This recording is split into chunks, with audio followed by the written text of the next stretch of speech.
A Bad Case of Stripes by David Shannon. Camellia Cream loved lima beans, but she never ate them. All of her friends hated lima beans, and she wanted to fit in. Camellia was always worried about what other people thought of her. Today she was fretting even more than usual. It was the first day of school, and she couldn't decide what to wear. There were so many people to impress. She tried on 42 outfits, but none seemed quite right. She put on a pretty red dress and looked in the mirror. Then she screamed. Her mother ran into the room, and she screamed too. "Oh, my heavens," she cried. "You're completely covered with stripes." This was certainly true. Camellia was striped from head to toe. She looked like a rainbow. Miss Cream felt Camelia's forehead. "Do you feel all right?" she asked. "I feel fine," Camilla answered. "But just look at me." "You get back in bed this instant," her mother ordered. "You're not going into school today." Camellia was relieved. She didn't want to miss the first day of school, but she was afraid of what other kids would say. And she had no idea what to wear with those crazy stripes. That afternoon, Dr. Bumble came to examine Camilla. "Most extraordinary," he exclaimed. "I've never seen anything like it. Are you having any coughing, sneezing, runny nose, aches, pains, chills, hot flashes, dizziness, drowsiness, shortness of breath, or uncontrollable twitching?" "No," Camilla told him. "I feel fine." "Well then," Dr. Bumble said, turning to Miss Cream, "I don't see any reason why she shouldn't go to school tomorrow. Here's some ointment that should help clear up those stripes in a few days. If it doesn't, you know where to reach me." And off he went. The next day was a disaster. Everyone in school laughed at Camilla. They called her Camilla Crayon and Night of the Living Lollipop. She tried her best to act as if everything were normal. But when the class said the Pledge of Allegiance, her stripes turned red, white, and blue, and she broke out in stars. The other kids thought this was great. One yelled out, "Let's see some purple polka dots." Sure enough, Camilla turned all purple polka dotty. Someone else shouted, "Checkerboard," and a pattern of squares covered her skin. Soon everyone was calling out different shapes and colors, and poor Camilla was changing faster than you can change channels on a TV. That night, Mr. Harms, the school principal, called. "I'm sorry, Mrs. Cream," he said. "I'm going to have to ask you to keep Camilla home from school. She's just too much of a distraction, and I've been getting calls from other parents. They're afraid those stripes may be contagious." Camilla was so embarrassed. She couldn't believe that 2 days ago everyone liked her. Now nobody wanted to be in the same room with her. Her father tried to make her feel better.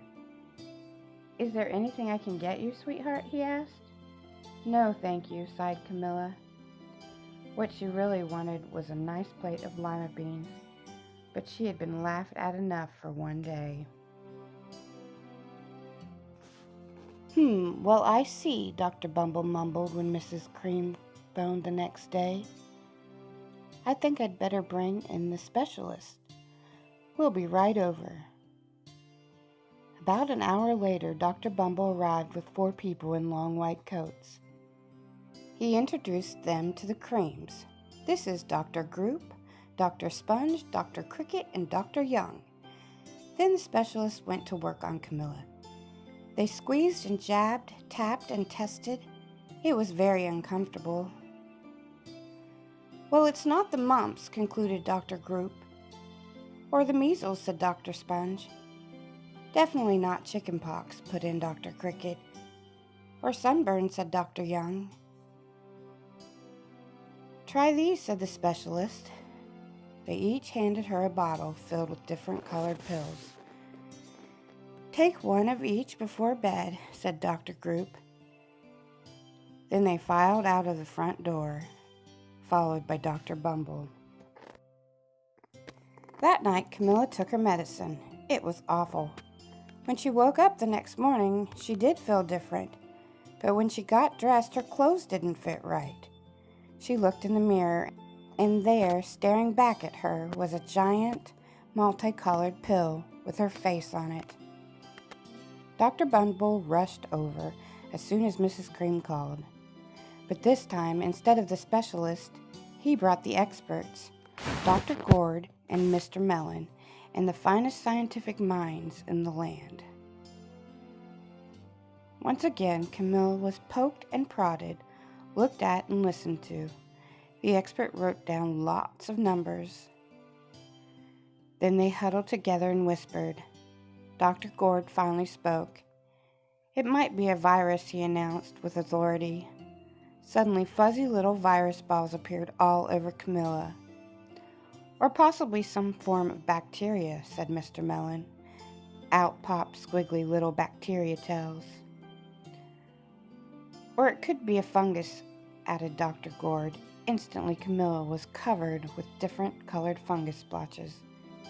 The experts looked at Camilla, then at each other. We need to go over these numbers again, back to the lab, Dr. Gord explained. We'll call you when we know something. But the experts didn't have a clue, much less a cure. By now, the TV news had found out about Camilla. Reporters from every channel were outside her house telling the story of the bizarre case of the incredible changing kid. Soon a huge crowd was camped out on the front lawn.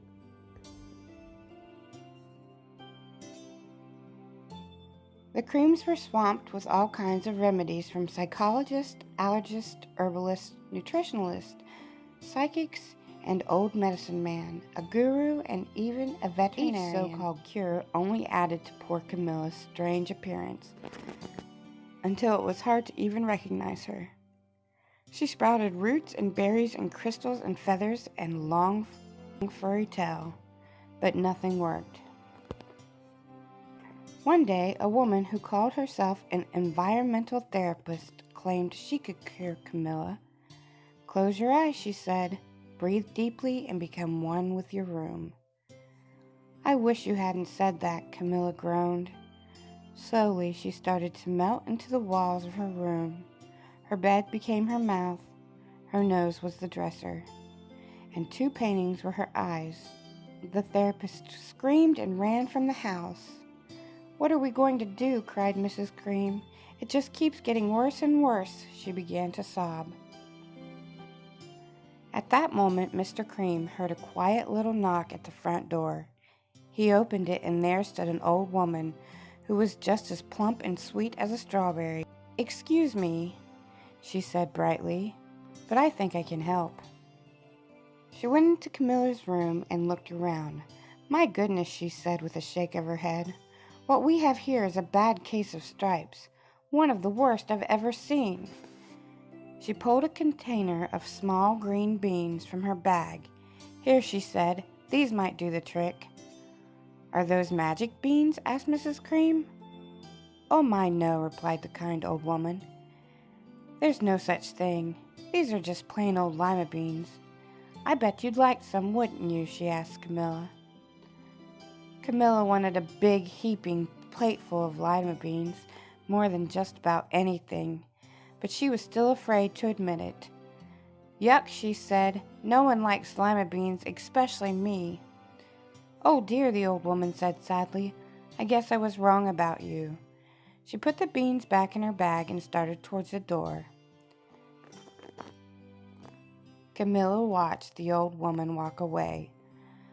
Those beans would taste so good, and being laughed at for eating them was nothing compared to what she'd been going through.